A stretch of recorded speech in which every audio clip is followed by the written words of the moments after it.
Muy buenos días a todos, qué gusto volverlos a saludar. Tengan todos un excelente inicio de jornada, con expectativas renovadas de aquello que el Señor nos va a permitir ver, conocer, entender en esta nueva jornada de esta escuela. La última, pero como solemos decir, no es la última sino la primera, porque aquí es donde verdaderamente comienza todo. En el inicio de nuestra gestión en aquellas cosas que hemos oído y que hemos recibido.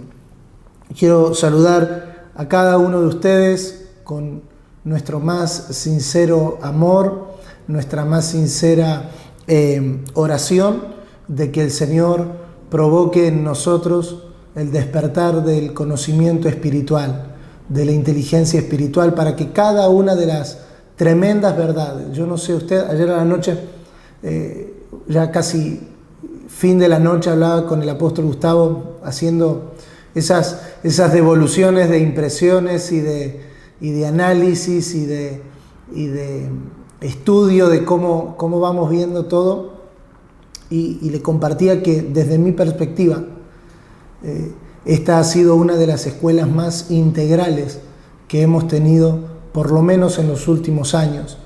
Ver el fundamento escritural, ¿no? Tomando las tres perspectivas que nos planteó ayer el apóstol Juan, tomando la perspectiva escritural, fue una escuela, es una escuela 100% de la palabra, en todo lo que se dice, todo lo que se enseña, inclusive las experiencias o los testimonios de lo que se está haciendo, de lo que se está alcanzando en las diferentes geografías, fueron con un alto contenido escritural. Hemos tenido también la doctrina, aquella enseñanza viva, la doctrina saludable. He recibido varios, no quiero exagerar en el número, pero he recibido varios testimonios de cómo las perspectivas saludables que se han presentado a lo largo de estas 11 sesiones han sido reconfortantes, han sido exhortativas, han sido alineadoras, y damos gloria al Señor por eso. Y también ver la parte de la experiencia o de la práctica, de cómo nos está funcionando, de cómo nos está saliendo, cuando oímos los testimonios de lo que Dios está haciendo en China, en el Pacífico, en las misiones globales, como lo oímos ayer en la mañana a través de nuestros amados Marta y Alejandro. Ver y oír lo que Dios está haciendo nos muestra que esta palabra está comenzando a volverse visible y viral, como planteamos el primer día. Yo tengo la responsabilidad de comenzar esta mañana. Intentaré hacer esto breve para que todos podamos escuchar al apóstol Gustavo. Creo que tenemos una alta expectativa de lo que va a ser el cierre de esta escuela. Predicar casi a lo último es complejo, porque ya después de 11 sesiones hay dos opciones: o no te queda Biblia para predicar porque ya se dijeron todos los versículos, o no quedan conceptos porque ya se hablaron todos y cada uno de ellos. Pero yo quiero traer a completar lo que comenzamos el día lunes, que entiendo es mi participación en esta escuela, en términos de la iglesia, su misión y la expresión. Y hay algunos asuntos que ustedes los van a volver a oír, que fueron dichos ayer, que fueron dichos antes de ayer, y esa es la idea de esta última participación en lo que a mí respecta. Tomar algunos conceptos y repetirlos, como dijo el apóstol Pablo. Para nosotros es más seguro la repetición y para él no era molesto. Así que para generar seguridad, ustedes van a oír cosas que van a decir: ah, eso se dijo ayer, perfecto. Es la idea, ¿sí? Es la idea. Entonces, vamos a partir con dos versículos que todos conocemos y van a ser el puntapié inicial. Son solo 4 puntos que voy a compartir en esta mañana, pero como dice el apóstol Gustavo, cada punto tiene 25 subpuntos. Entonces, no se ilusionen con los 4 puntos nomás, porque cada punto tiene su desarrollo. Pero Mateo capítulo 16, versículo 18, será nuestro punto de partida en esta mañana. Qué lindos están, no se nota que llevamos 3 días de escuela, todos tienen rostros renovados, rostros maquillados, perfeccionados. Acá tengo en pantalla 50 nomás, veo a los pastores Quinteros, veo a los pastores Bogdan, a los pastores Maquidora, a la pastora Micheli, al pastor Javier, los infaltables Pablo y Betsy, ellos están. Gracias por estar. Apóstoles García, también de Venezuela, gracias por estar. Los pastores Ríos. Creo que la ventaja de que estén en Barcelona es que ustedes pudieron hacer ejercicio a la mañana. La mañana de ustedes era la madrugada nuestra, ahí vi tus historias. Qué ventaja. Nosotros, aunque tengamos la ventaja, creo que no tendríamos la disciplina que tenés vos, Juli. No, a la noche hace frío, no te preocupes. Gracias por preocuparte. Pastor Singolani, Pastor Firman, buenos días. Ahí está el pastor Carlitos de Bombiñas, un abrazo grande, Carlitos. Bueno, no quiero perderme eso se lo dejo al apóstol, que lo va a hacer al final seguramente y va a tener para entretenerse, porque por lo que veo hay 12 pantallas, así que vamos a tener un lindo tiempo. Mateo capítulo 16, solo quería decir eso, se ven muy lindos, se ven muy bonitos. Hay hermanos que están a menos 3 horas. En el caso de Julián, Juli, ustedes están a más 5, ¿no? Más 5. Pero hay gente que está a menos 3. O sea, en esta hora son las 6:30 de la mañana, como nuestra querida y amada Rosa María de Chan. Gracias por estar, Rosy, y a todo el equipo que les acompaña de la congregación, que sabemos que están allí. Mateo capítulo 16. Vamos a lo nuestro. Mateo 16, verso 18. Ustedes conocen el contexto, fue mencionado en esta escuela, solo vamos a centrarnos en una palabra. Yo también te digo que tú eres Pedro, y sobre esta roca edificaré mi iglesia, y las puertas del Hades no prevalecerán contra ella. Y yo también te digo que tú eres Pedro, y sobre esta roca edificaré mi iglesia, y las puertas del Hades no prevalecerán contra ella. Y el segundo pasaje que vamos a leer es otro pasaje que hemos leído mucho en esta temporada, es Primera de Pedro capítulo 2, versículo 5. Vosotros también, como piedras vivas, sed edificados como casa espiritual y sacerdocio santo, para ofrecer sacrificios espirituales aceptables a Dios por medio de Jesucristo. No voy a hacer uso de explicar versículo por versículo o palabra por palabra, porque quiero simplemente, a modo de introducción, mencionar 2 aspectos que se repiten en este pasaje y que creo que describen a la misión de Dios. Jesús dijo, y sobre esta roca edificaré mi iglesia. La palabra edificaré es la palabra oikodomeo. Y como todos sabemos, la palabra iglesia es la palabra griega eclesía. Entonces, sin hacer mucho énfasis en la escritura del idioma original o del idioma en el que está escrito este pasaje, quiero mencionar solamente lo que entendemos como definición de esta palabra de Jesús. Jesús dijo, edificaré. Y la palabra edificaré en nuestro castellano suena de una manera, pero utilizada en su contexto original, la palabra edificaré se escribe con 2 palabras, oiko y domeo. Como hemos oído todo el 2017, oikos tiene que ver con casa, tiene que ver con familia. Oiko tiene que ver con vivienda, tiene que ver con hogar. Usted después puede cotejarlo en su Strong, si utilizan las herramientas. Si quiere le doy el número, es la 3624 de la Strong. Y la palabra domeo es la palabra doma o domá. También le doy el número, es la 1430, para los que les gusta buscar en la Strong, es la 1430, que significa dominio o estructura, edificio, techo o azotea. Retenga este pensamiento.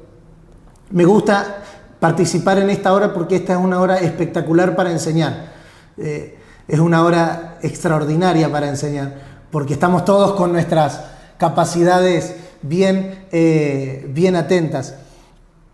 Entonces, cuando unimos esta palabra, oikodomeo, podemos hacer la acepción a que nos referimos a una estructura de familia. Estructura de familia. Edificio familiar podría ser otra acepción.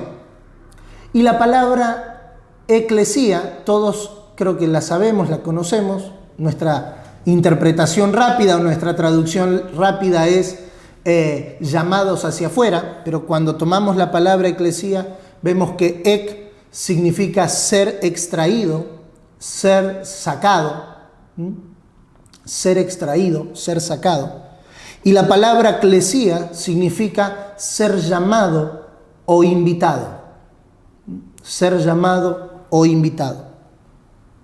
Entonces, podemos definir que esta frase que Jesús dijo, edificaré mi iglesia, es la idea de Dios de extraer personas, invitándolas de cada grupo en la tierra, de cada lengua, de cada cultura, de cada tribu, de cada nación, para unirse a una nueva familia llamada la Nación Santa. Pudiéramos definir entonces que esa es la misión de Dios. Sacar a personas, invitándolas de cada grupo de la tierra, de cada cultura, de cada tribu, de cada lengua, de cada nación, para unirse a una nueva familia llamada la Nación Santa. Esa es la gran migración. Quiero usar una palabra que me parece muy exacta para definir este contexto. Esa es la gran migración, salir de una familia. Y cuando me refiero a familia, no me refiero a familia en el término solamente afectivo, sino a, como fue dicho ayer en la tarde por el apóstol Juan, al sentido institucional de la familia. Fuimos introducidos a una familia institucional llamada la Nación Santa. Pedro, para fundamentar esta palabra, Pedro toma esta definición y en Primera de Pedro capítulo 2 nos va a decir que somos edificados como casa espiritual. Él no habla de templo, él no habla de un edificio muerto, él no habla de una tierra, él habla de una casa. Todos sabemos, casa hace referencia a familia.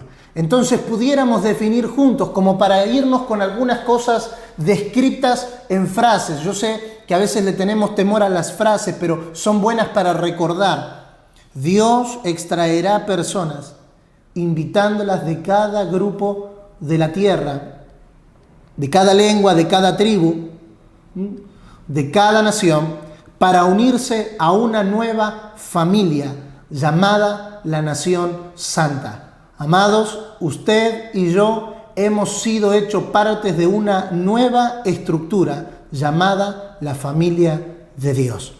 Nuestra misión, y vamos a hablar un poco de eso en esta mañana si el tiempo nos hace justicia, nuestra misión es colaborar en esta tarea, en colaborar en extraer a personas de un sistema o de las naciones, invitarlas a ser parte de esta nueva familia que está sobre la tierra. Por ende, toda esta concepción que oímos ayer y que venimos oyendo desde el lunes, padre, hijo, familia, lazos familiares, vínculos familiares, hace referencia a la eterna intención de Dios de construir en la tierra su familia. Dios está edificando en la tierra su familia. Violentar ese vínculo es violentar la institucionalidad de Dios, porque Dios en su institucionalidad previó la familia. No es mi tema y no me considero alguien capaz de desarrollar esto en plenitud, pero Efesios capítulo 3, creo que es el verso 14, si no me equivoco, de quien toma nombre toda familia, las que están en los cielos como las que están en la tierra. Hay un modelo institucional de familia dado por Dios que debe de ser contemplado. Entonces, haciendo esta breve introducción, quisiera que retornemos, porque yo voy a hablar mucho en esta primera etapa de misión de la iglesia que sale a superficie, como introdujimos el tema el día lunes. Vamos a tocar estos 4 puntos y el primero es: la iglesia es la propia misión de Dios. La iglesia es la propia misión de Dios en redimir un pueblo para sí mismo. La iglesia es la propia misión de Dios en redimir un pueblo para sí mismo. Y no tengo el tiempo de centrarme en esta expresión para sí mismo. Lo desarrollamos un poquito más con los pastores de la red Dunge el viernes pasado y hace un mes con los padres apostólicos, lo que significa el Dios ama su nombre, Dios se ama a sí mismo y todo lo que esté en él experimenta su amor. Apocalipsis capítulo 5, versículo 9, por favor. Apocalipsis capítulo 5, versículo 9. Y cantaban un nuevo cántico diciendo: digno eres de tomar el libro y de abrir sus sellos, porque tú fuiste inmolado y con tu sangre nos has redimido para Dios de todo linaje y lengua y pueblo y nación.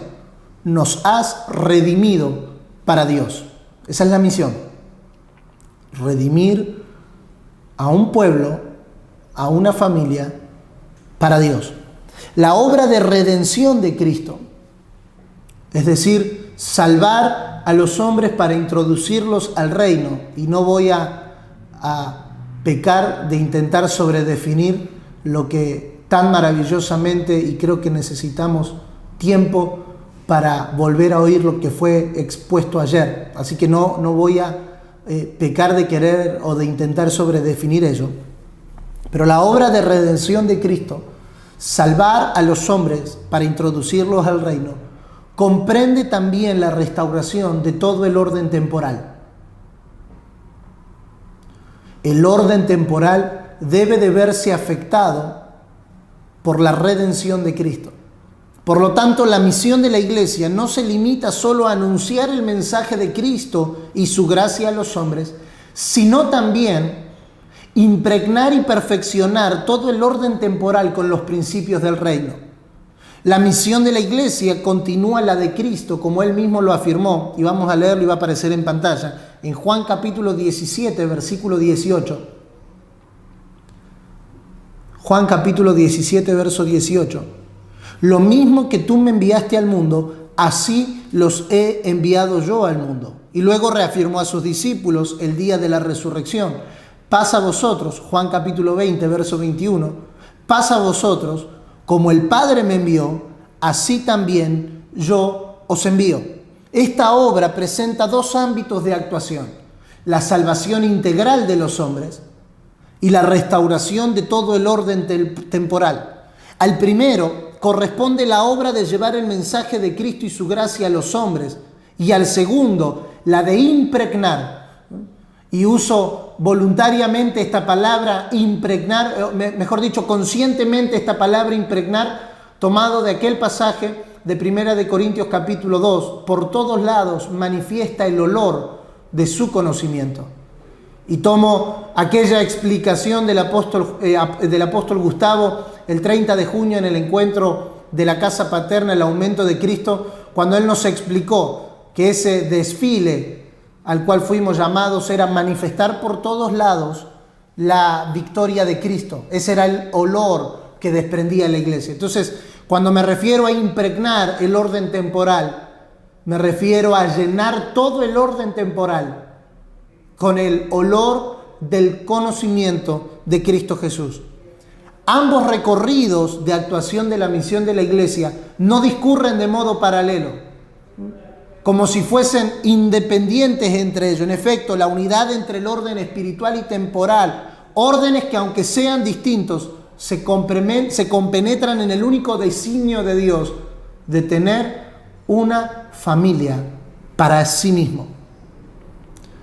Es menester mantener la unidad de la misión y la diversidad de acción. Si usted puede retener este concepto, intentaré enseñar hasta donde pueda, les confieso, porque se me salta la chaveta pentecostal en algún momento y no sé cómo terminemos, pero voy a intentar por lo menos en estos primeros 2 puntos mantener este hilo de voz.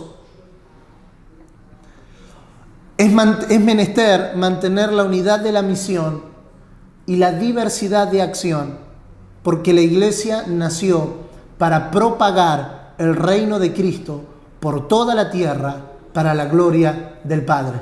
No podemos olvidarnos de eso. No podemos menospreciar nuestra misión.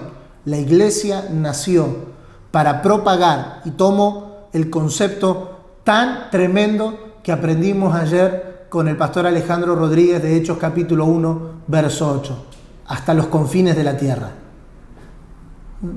Lo que implique para nosotros los confines de la tierra es todo aquello que debemos impregnar, propagar el reino del Señor. La iglesia cumple su misión de conducir al mundo entero hacia Cristo por medio de los hombres que participan de la redención. Y aquí utilizamos un título que le pusieron los escritores, no los escritores, sino los editores bíblicos, a Mateo capítulo 28, verso 19, la Gran Comisión. La Gran Comisión, como demanda apostólica, tiene como finalidad formar hombres y comunidades maduras en la fe para dar respuestas a la nueva situación que vivimos, provocadas por los cambios sociales y culturales de la modernidad. Parte de esta tarea incluye, como fue dicho ayer, la obra del evangelista, como el proceso total mediante el cual la iglesia que se mueve por el Espíritu anuncia al mundo el evangelio del reino de Dios. Testifica entre los hombres la nueva manera de ser y vivir que el reino establece. Enseña y capacita en la fe y en el servicio a aquellos que ingresan al reino.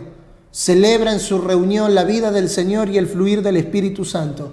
Impregna y transforma todo con su fuerza, todo el orden temporal. Por lo tanto, y acá vamos introduciéndonos al tema, por tanto, hacer obra de evangelista es medir el tipo de evangelio que se presenta en nuestra generación. Es más que la tarea con los nuevos o con los perdidos. La incluye, claro que sí, pero es mucho más. Es el anuncio del evangelio del reino, que es gracia y salvación de Dios para todos los hombres, y una buena noticia que anuncia las victorias de la cruz, que bien comprendidas libera de todas las esclavitudes humanas. Permítanme volver a definir esto o a describir esto otra vez. Hacer obra de evangelista es medir el tipo de evangelio que se presenta en nuestra generación.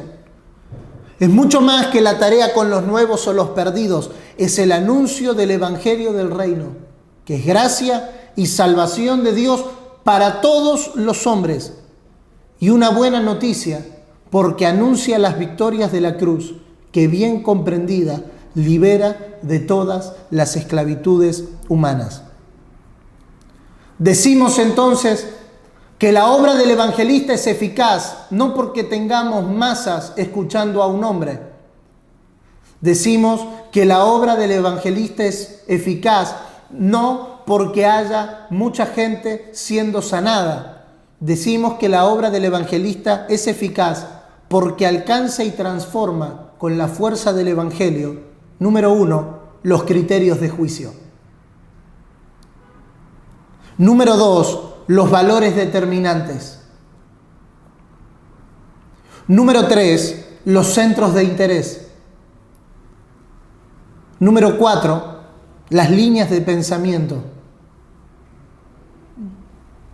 Y número 5, las estructuras sociales.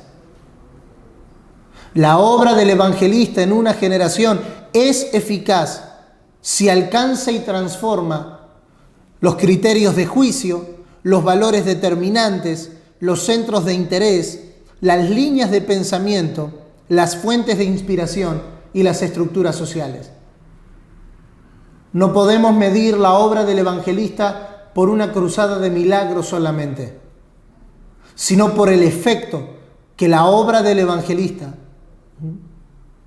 Y si podemos eliminar de nuestra mente, yo sé que es complejo para aquellos que tenemos un trasfondo evangélico, pero si pudiéramos eliminar de nuestra mente la imagen del evangelista como alguien que reparte tratados, sin menospreciar ni menoscabar, estoy definiendo, no descalificando. Si pudiéramos eliminar de nuestra mente las cruzadas masivas, donde un hombre proclama el mensaje de salvación y mucha gente recibe a Cristo en su corazón. Si pudiéramos profundizar en el pensamiento de la obra de evangelista como el llamado de cada uno de nosotros, de medir el tipo de evangelio que se presenta en una generación, entonces veríamos efectos mucho más profundos en el mundo en el que vivimos. Señores, el apóstol Gustavo presenta esta estadística en su libro En búsqueda de la justicia. El 80% de África escuchó el mensaje de salvación. Pero sigue siendo una de las sociedades menos desarrolladas, si no es la más, de todo el globo. A África no le faltaron cruzadas evangelísticas. Basta ver las fotos de los grandes evangelistas del siglo XX. Millones, centenares de miles de personas. Y por favor, no estoy menospreciando esa gran labor, solo diciendo que no es suficiente si no alcanza los criterios de juicio, los valores determinantes, los centros de interés, las líneas de pensamiento, las fuentes de inspiración y las estructuras sociales. Lo único que tiene el poder de afectar estas 5 áreas de las sociedades es el evangelio completo de Cristo y su cruz. Desde allí nos respondemos estas 3 preguntas que las presenté el primer día. ¿Qué es la iglesia? Y yo sé que cada uno de nosotros pudiéramos tener descripciones variadas, complejas, diferentes. Sé que muchos de ustedes pudieran inclusive perfeccionar esta humilde definición o descripción. Pero permítanme describir a la iglesia en esta mañana como una comunidad de personas unidas y apartadas por y para Cristo, redimidas por medio de su gracia y sacrificio, restauradas por la obra transformadora del Espíritu Santo, convirtiéndose así en el cuerpo visible de Cristo y en el pueblo de Dios para traer salvación, sanidad y restauración al mundo por medio de la vivencia del mensaje del Evangelio del Reino. Sí, me están pidiendo que lo vuelva a repetir, así que lo vuelvo a repetir. La iglesia es una comunidad de personas unidas y apartadas por y para Cristo, redimidas por medio de su gracia y sacrificio, restauradas por la obra transformadora del Espíritu Santo, convirtiéndose así en el cuerpo visible de Cristo y en el pueblo de Dios para traer salvación, sanidad y restauración al mundo por medio de la vivencia del mensaje del Evangelio del Reino. Es un grupo de personas comprometidas en obediencia a los principios, valores y enseñanzas de Cristo para la extensión de su reino. Su manera de vivir debe reflejar el amor y la justicia del Rey. La iglesia crece porque practica el sacerdocio de todos los creyentes. Es decir, todos y cada uno de los que integramos somos convocados para colaborar en la misión con los dones, los talentos y las habilidades que Dios nos repartió conforme a su gracia. La iglesia es el agente promotor del reino, porque es una comunidad cristocéntrica que responde al llamado de Dios en el contexto de la sociedad, pero responde con acciones y no solo con palabras, como oímos ayer, y solo mencionar lo que fue dicho. El Evangelio no es una fórmula doctrinal para la salvación del individuo, sino las buenas nuevas de la acción de Dios por medio de Jesucristo, con miras al cumplimiento de su propósito para toda la raza y la creación. Estas buenas nuevas se comunican no solo con palabras, sino con acciones, no solo por lo que se dice y se hace, sino por lo que se es. La acción transformadora es una actitud que da origen a un conjunto de actividades, donde una persona o un grupo arriesga su existencia para hacer de ella una manera de vivir conforme a los principios del reino. Por lo tanto, el compromiso es el resultado de una vida planteada que se vive según las exigencias del reino, es decir, desde el amor de Dios. El amor cristiano, como única raíz que puede llevar a una acción transformadora, no es sentimental o ideológico. Y quiero darle por lo menos 3 acepciones del amor de Dios para que todos podamos considerar en esta mañana. El amor de Dios es profético, porque choca con la filantropía del mundo. Es eficaz, porque no se confunde con la buena intención. Mueve a los gestos concretos. Y es universal, porque se dirige a todos, inclusive hasta los más débiles. Decimos entonces que el amor de Dios es profético, es eficaz y es universal.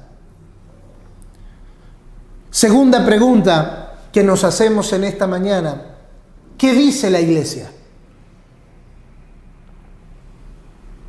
Número 1, ¿qué es la iglesia? Número 2, ¿qué dice la iglesia?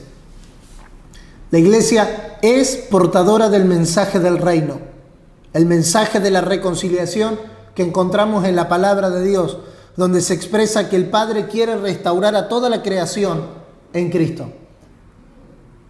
Segunda de Corintios, capítulo 5, verso 20. No lo busquen, muchachos, esto no estaba en la lista que les pasé, pero que Dios estaba reconciliando en Cristo consigo al mundo.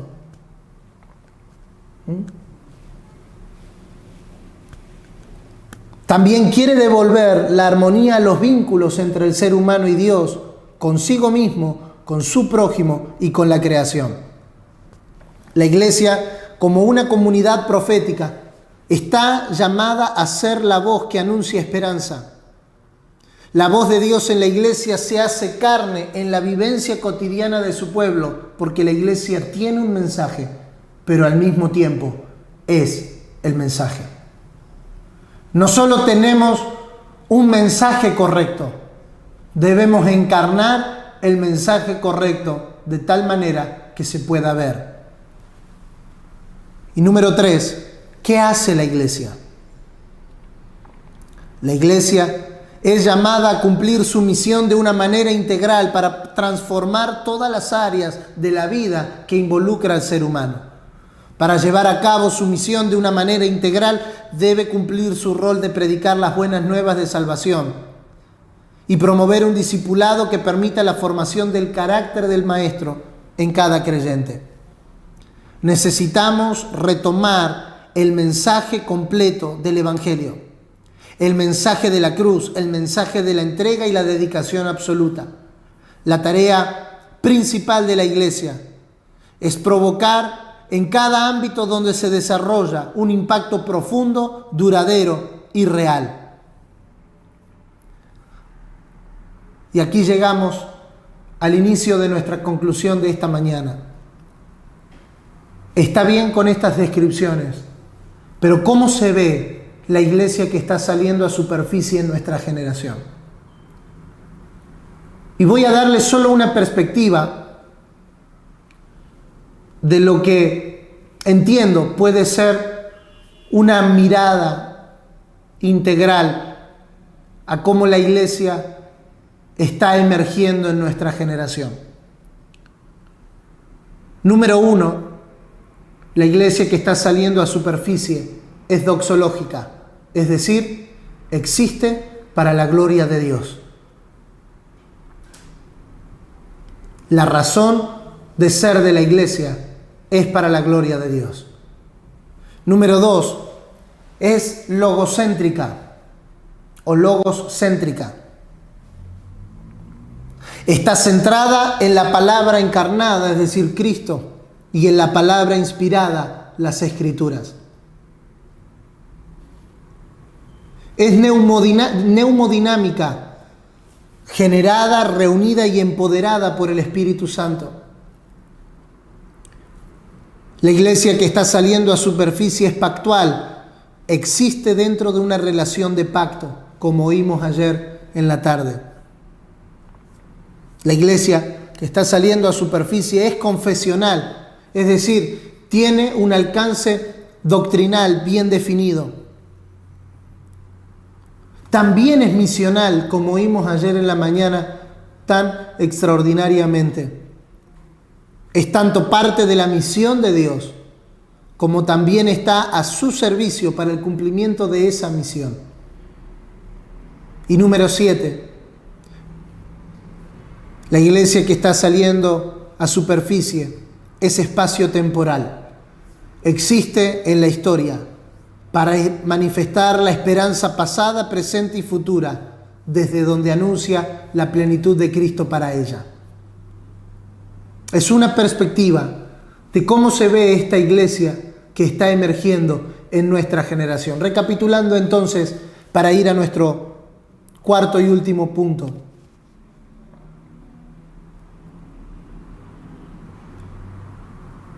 La iglesia es la misión de Dios de recobrar para sí mismo su familia. Esto lo hace anunciando la obra salvífica de Cristo en la cruz y también impregnando el orden temporal con el conocimiento de Cristo. Mi último punto de esta mañana es: ¿cómo colaboramos con la iglesia que sale a superficie? ¿Cuál es? Entiendo, y es, como dije recién, solo una perspectiva. ¿Cuál es nuestro rol? ¿Cuál es nuestra función? ¿Cuál es la tarea que usted y yo tenemos como ministros de este nuevo pacto? ¿Cuál es la tarea que usted y yo tenemos? Segunda de Timoteo capítulo 4, y aquí haremos el último énfasis de esta mañana en lo que a mí respecta. ¿Cómo colaboramos con la iglesia que sale a superficie?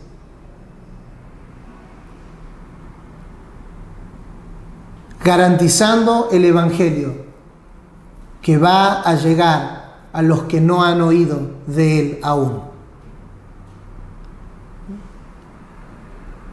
¿Cómo colaboramos con la iglesia que sale a superficie?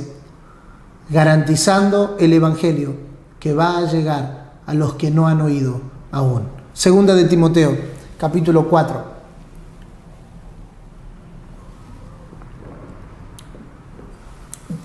Creo que la mayoría de nosotros conocemos el contexto de esta carta, pero es la última carta que Pablo escribe. Son sus últimas palabras. Es la carta, otra vez, de un padre a un hijo. Es un contexto familiar. Es un contexto, permítanme retractarme, es un contexto institucional de la familia, donde Pablo le está dando las últimas instrucciones, preocupado por lo que podemos ver en el capítulo 1, en el capítulo 2, preocupado por qué evangelio iba a llegar a la siguiente generación, por el tipo de evangelio que iban a producir en la generación siguiente. Pablo, y permítanme solo dar una especie de contexto para entender con mayor plenitud lo que vamos a leer ahora. Timoteo no cumplía con la performance de un buen líder. Era tímido, era propenso a enfermedades, era joven, no llenaba el estándar de lo que se esperaba de un líder en su generación. Y Pablo tiene que animarlo, y usted lo sabe, Primera y Segunda de Timoteo son ese tipo de cartas, se las conoce en nuestra clasificación bíblica como las doctrinas, las epístolas pastorales. Y Pablo, preocupado por el evangelio que le iba a llegar a la siguiente generación, siendo abandonado, en ciertos momentos de la carta pareciera una carta de vómito del alma, ¿no? Demas me ha abandonado, mira a aquel y al otro, cómo me han dejado, que Dios le pague conforme a sus hechos, los otros blasfeman, los otros abandonan.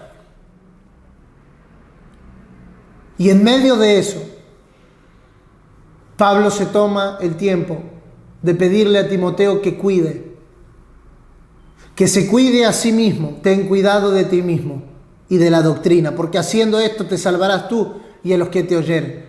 Vemos aquí el cuidado paternal, vemos aquí el cuidado de familia, que garantiza el evangelio que va a llegar a los que no lo habían oído aún.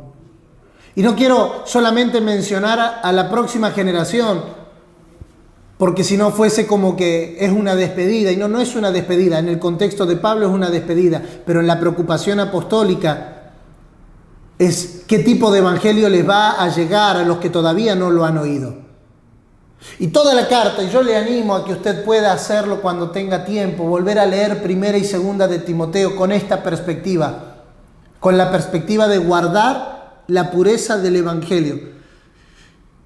Haciendo esta breve contextualización, es que llegamos al último capítulo, a las últimas palabras, por lo menos registradas. No sabemos si semanas o días después Pablo es martirizado, pero sabemos que son las últimas palabras registradas en las Escrituras del apóstol Pablo. Y sus últimas palabras son verso 1 al verso 5. Te encarezco delante de Dios y del Señor Jesucristo, que juzgará a los vivos y a los muertos en su manifestación y en su reino. Verso número 2. Que prediques la palabra. Que instes a tiempo y fuera de tiempo. Redarguye, reprende, exhorta con toda paciencia y doctrina, porque vendrán tiempos cuando no sufrirán la sana doctrina, sino que teniendo comezón de oír, se amontonarán maestros conforme a sus propias concupiscencias, y apartarán de la verdad el oído y se volverán a las fábulas. Verso 5.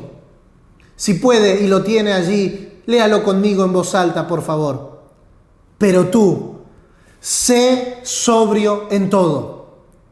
Soporta las aflicciones. Haz obra de evangelista. Cumple tu ministerio. Me gustaría, para finalizar esta exposición, que cada uno de nosotros pudiéramos hacer nuestras todas y cada una de estas palabras, porque somos parte de esa generación que tiene la responsabilidad de proclamar el mensaje del evangelio hasta que le llegue a todos, porque todo, absolutamente todo, tiene que ser impregnado con el evangelio de Cristo. No daremos descanso a nuestros ojos hasta que todo punto geográfico, hasta que todo sistema, hasta que todo aspecto de la sociedad sea impregnado con el evangelio de Cristo. Pero no puede ser con cualquier evangelio. Ni siquiera puede ser con nuestra propia concepción del Evangelio. Te encarezco delante de Dios y me gustaría transmitir, si pudiera en alguna manera, el espíritu de esas palabras apostólicas a cada uno de nosotros en nuestra mañana. Te encarezco, casa paterna, Cristo, tú haces todo nuevo, delante de Dios y del Señor Jesucristo, que juzgará a los vivos y a los muertos en su manifestación y en su reino, que prediques la palabra.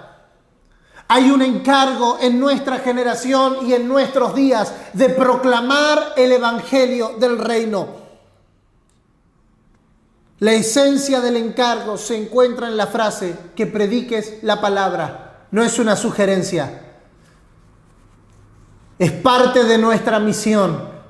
No es una sugerencia, es parte de nuestro sentido institucional. Que prediques la palabra.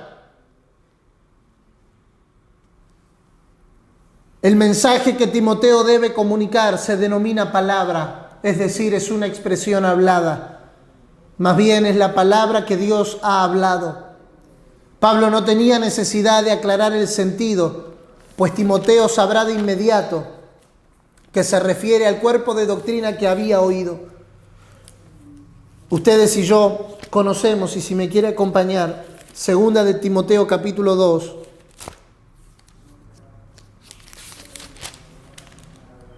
verso 2, lo que has oído de mí ante muchos testigos, esto encarga a hombres fieles que sean idóneos para enseñar también a otros. Lo que has oído de mí. Timoteo ya sabía que lo que debía de reproducir era la doctrina apostólica, que le había llegado como depósito, que le había llegado como sana doctrina, que le había llegado como verdad y como fe, que le había llegado como escritura que desde la niñez había aprendido. Hermanos, ninguna de estas palabras son nuevas para nosotros. Depósito, sana doctrina, verdad, fe, son palabras que en nuestros días estamos utilizando mucho. La pregunta es, ¿qué estamos haciendo con ello si no es predicar la palabra? El mismo encargo nos es impuesto a nosotros. No tenemos libertad para inventar nuestro mensaje, sino para comunicar la palabra que Dios ha hablado y que ahora le ha sido encomendada a la iglesia como un depósito que debe de guardar. Sí, es verdad. Estoy completamente de acuerdo con el diagnóstico que yo mismo presenté el día lunes. Hay una iglesia edificada en el sistema de higueras.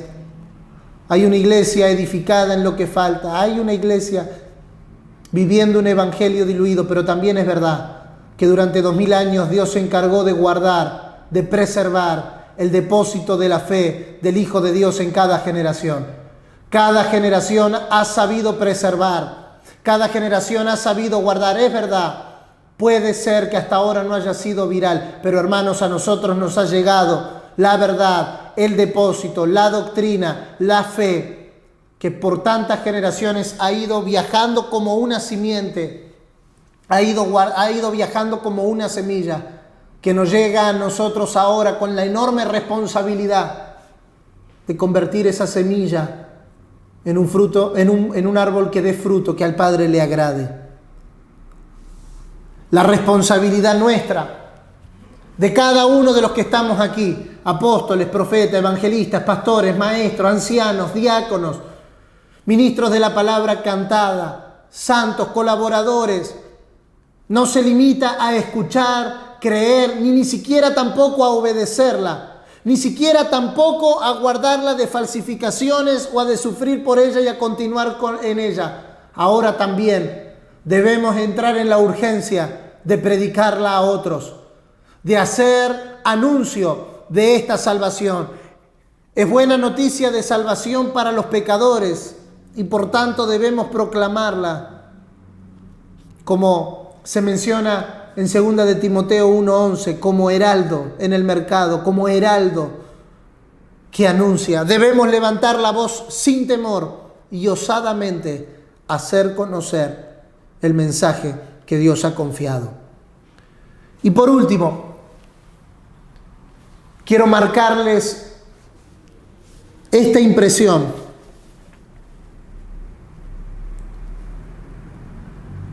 Estos 4 aspectos que hacen a nuestra proclamación,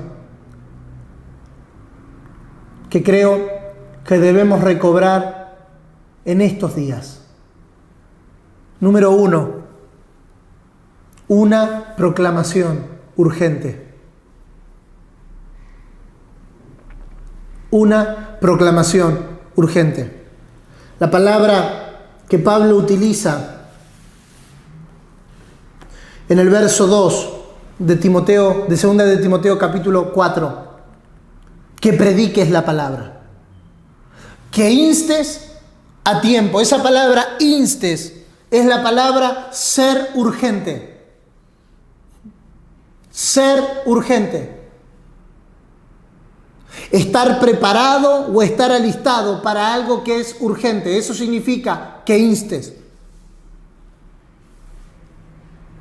Pero no solo hace referencia al sentido de estar alerta o estar despierto, sino también al de insistencia y de urgencia. Una paráfrasis podría ser: nunca pierdas el sentido de urgencia de predicar el Evangelio.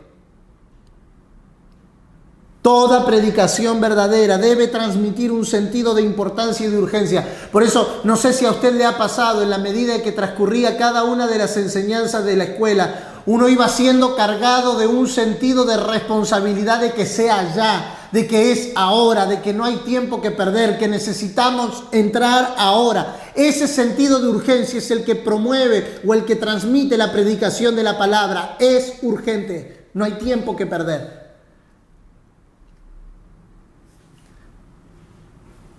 ¿Por qué no hay tiempo que perder? El apóstol Gustavo lo dijo ayer en la oración, guiada por el Espíritu Santo al finalizar la jornada, porque la predicación del Evangelio es un asunto de vida o de muerte.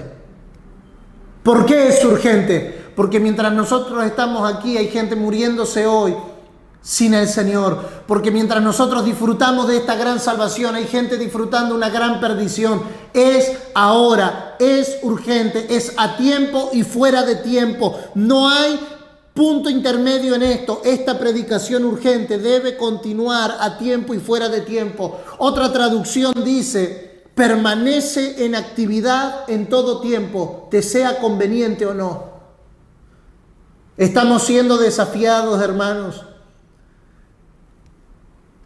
a predicar este mensaje, no solamente en nuestras reuniones. Estamos siendo desafiados con un alto sentido de urgencia a predicar en el supermercado, a predicar en el gimnasio, a predicar en la calle, a predicar en las reuniones familiares, a predicar este evangelio, porque es un asunto de vida o de muerte.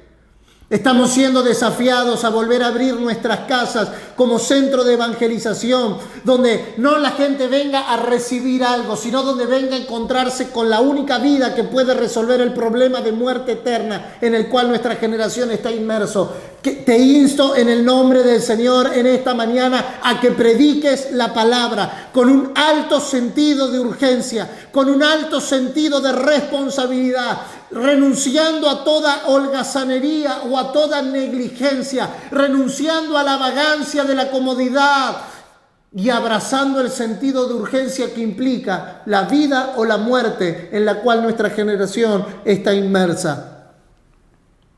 La predicación es una proclamación urgente. Número 2.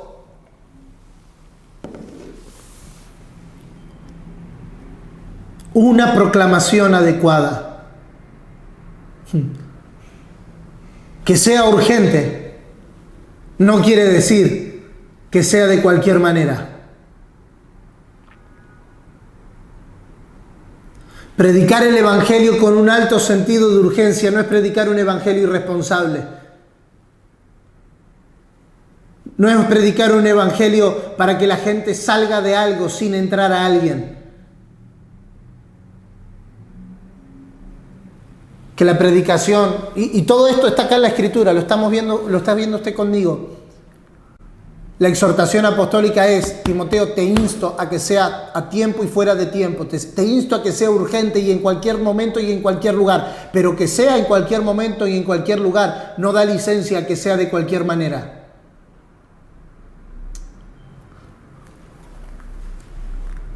Que prediques la palabra, que instes a tiempo y fuera de tiempo.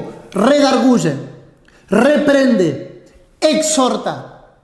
Redarguye, reprende, exhorta. El que anuncia la palabra debe redarguir, reprender y exhortar, lo que sugiere 3 formas distintas de hacerlo. Cada una de estas palabras, redarguir, reprender y exhortar, vienen a ser una clasificación de 3 enfoques diferentes: intelectual, moral y emocional.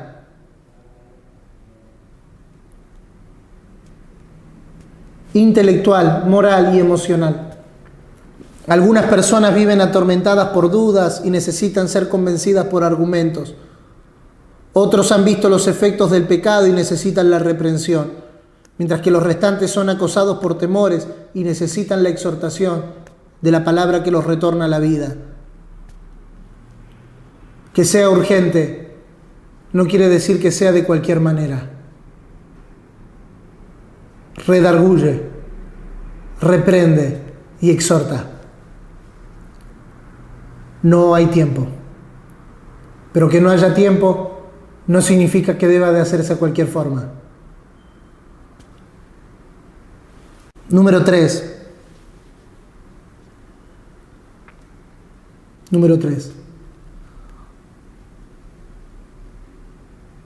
Una proclamación paciente. Exhorta con toda paciencia y doctrina. Pablo, ¿en qué quedamos entonces? ¿Es urgente o es paciente?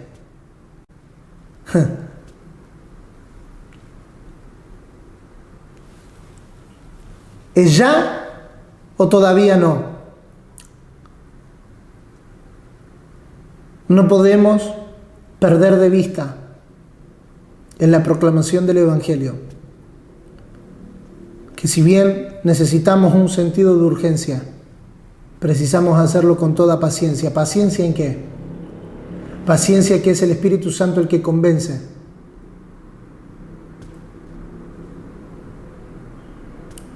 Paciencia que es el Espíritu Santo el que guía. Nuestra tarea no es convencer a las personas. No sé si a usted le ha pasado, le digo, le abro mi corazón en esto. Cuando comenzamos a entender toda esta palabra y todo este tiempo y esta estación, comenzamos a hablar con un alto sentido de urgencia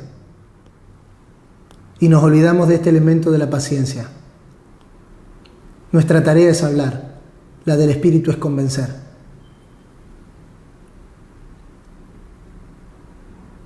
Habla con alto sentido de urgencia. Pero no quieras convencer a nadie a la fuerza, porque estaríamos violentando la obra del Espíritu Santo.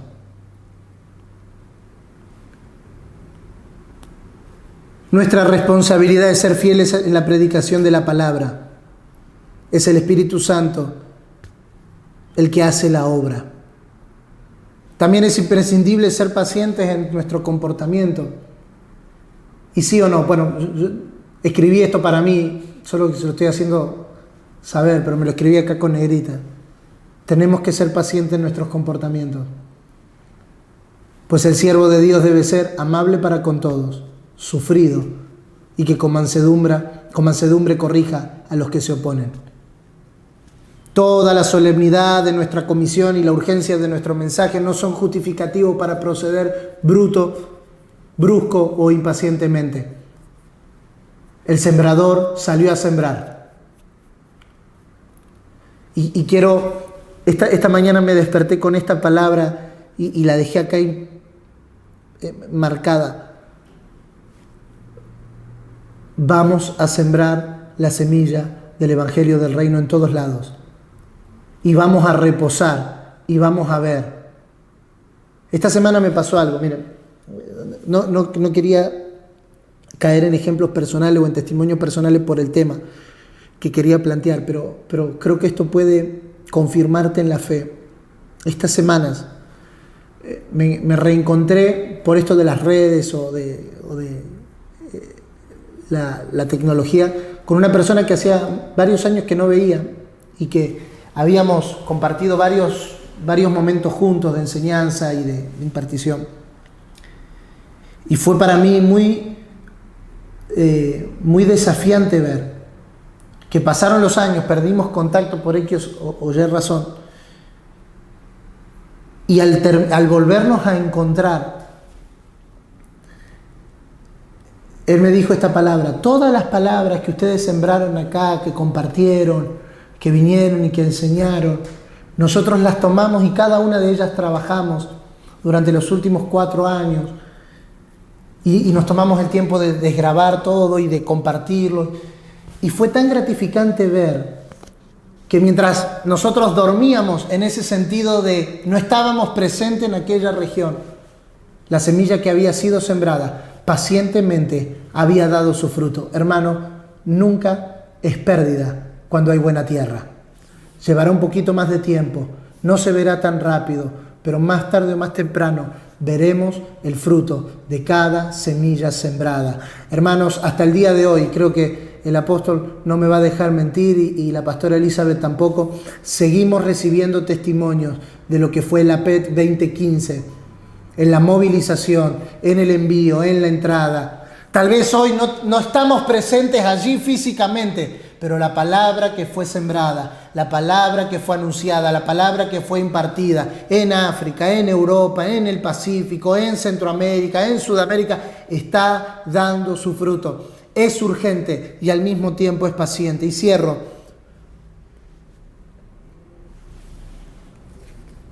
Porque vendrán tiempos. Exhorta con toda paciencia y doctrina. Necesitamos una proclamación inteligente.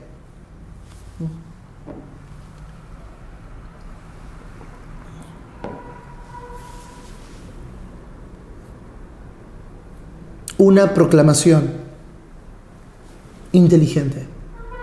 Nuestra generación, creo que se dijo en la escuela estos días, nuestra generación ya no recibe respuestas simplistas. Creo que, si no me equivoco, nuestra generación, hablando de casi 30 o por ahí, somos la última generación del porque sí o del porque no, ¿verdad? Mamá, ¿puedo ir a jugar a la pelota? No. ¿Por qué no? Porque no. Y se terminaba toda discusión para no recibir una impartición y no del Espíritu. ¿Por qué tengo que hacer mi cama? Porque sí, ¿no? No, pero porque sí y punto. Y chao, se terminaba toda discusión. Acá tengo en pantalla a las madres de porque sí y a los hijos de porque sí, ¿no? Y ambos se ríen. Pero la generación menos 20, Z, ya me perdí con las nomenclaturas, pero la generación de nuestros días necesita un argumento para todo. ¿Por qué sí? Pero decime, dame una razón, dame un argumento, dame un fundamento, dame una razón que me convenza de por qué sí. Nuestra generación ya no soporta argumentos simples a asuntos complejos. Necesitamos una proclamación inteligente del Evangelio. Una proclamación que pueda servir a nuestra generación emergente, como a los intelectuales, como a los filósofos, como a los reyes, como a los gobernantes, porque el Evangelio tiene que llegar a todos. Nuestra generación no responde a argumentos simples.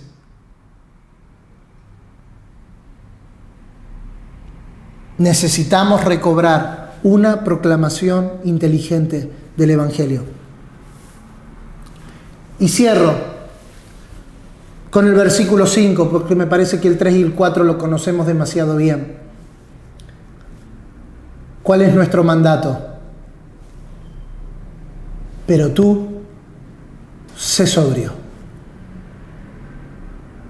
Pero tú, sé sobrio. La palabra sobrio significa estable. Sé estable. Sé balanceado. ¿Cómo colaboramos con esta iglesia que está emergiendo? Puede poner su mano en su pecho. Yo no quiero hacer macana con el micrófono, pero puede poner su mano en su pecho y decir conmigo: sé sobrio. Y diga su nombre: sé sobrio, Jonathan. Sé sobrio. Sé sobrio. Que no salten los circuitos tan rápido. Que, como dice mi esposa, no seamos tan mechita corta, que explotemos tan rápido. Se necesita una generación de ministros sobrios. Sé sobrio. Sé sobrio.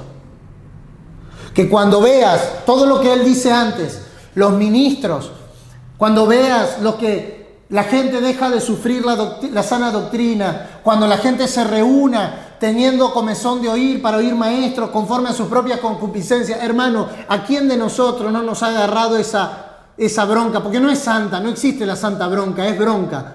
Pero mirá a toda esa gente ahí reunida, escuchando tal cosa. La exhortación apostólica es: cuando eso pase, porque va a pasar, sé sobrio. Que no te muevan de la estabilidad, que no te muevan del fundamento firme, que no te muevan de la roca, que no te muevan de lo que se está edificando en el Señor. Mantente sobrio, mantente estable. No cambies tu mensaje en reacción a lo que pasa en el mundo. Mantente sobrio. Tú sé sobrio. Soporta las aflicciones. Necesitamos una generación de ministros del Evangelio listos a soportar las aflicciones. Y no voy a profundizar en esto porque el apóstol Gustavo lo enseñó el lunes. Soporta las aflicciones. A las aflicciones hay que aguantarlas. Sopórtalas, sopórtalas, sopórtalas. Sé sobrio en todo. Soporta las aflicciones. Haz obra de evangelista. Haz obra de evangelista. Esa palabra, haz obra de evangelista, cuida el evangelio que se está presentando en nuestra generación. Esa es la obra de evangelista. Cuida el evangelio. ¿Cómo cuidamos el evangelio en nuestra generación? Viviéndolo. No solo teniendo un mensaje, sino siendo el mensaje. Anunciándolo con nuestras palabras, confirmándolo con nuestros hechos. Y volveremos a ver una iglesia emerger en nuestra generación. Haz obra de evangelista. Cumple tu ministerio. Te animo, te exhorto, si se me permite la expresión, a que cumplas tu ministerio. Renunciemos a la tibieza. Renunciemos a la indefinición. Renunciemos al un día sí, un día no. Cumple tu ministerio. Sé sobrio en todo. ¿Puedes levantar tu mano conmigo y recibir esta palabra en el Señor? Sé sobrio en todo. Los días que vivimos y los días en los que vamos a vivir, vamos a necesitar de sobriedad. Sé sobrio en todo. Soporta las aflicciones. Sea COVID, sea enfermedad, sea traición, sea decepción, sea herida. Soporta las aflicciones. Porque no se trata de nosotros. Haz obra de evangelista. Porque no se trata de nosotros. Cumple tu ministerio. Porque no se trata de nosotros. Hay toda una generación perdiéndose sin la vida de Dios. Y hay toda una generación creyendo mal en el Evangelio. el peso sobre nuestras espaldas es lo suficientemente necesario para mantenernos sobrios en todo, soportando las aflicciones, haciendo obra de evangelista, cumpliendo nuestro ministerio, porque la proclamación del Evangelio sigue siendo sacar gente de la estructura del mundo e invitarlos a la estructura de Dios, a la institución de Dios llamada su familia. Que el Señor nos dé gracia de colaborar con esta iglesia que está saliendo a superficie, de la cual creo que nuestra pequeña medida en este gran llamado cuerpo de Cristo, en nuestra pequeña medida llamada Cristo, tú haces todo nuevo, debemos de ejercerlo con responsabilidad. Hay gente que necesita entrar a esta superestructura de Dios llamada la familia. Él edificará su iglesia. Gracias a todos por su tiempo y nos preparamos con gran expectativa para lo que va a ser el cierre de esta escuela. Gracias a todos, buena jornada y paz.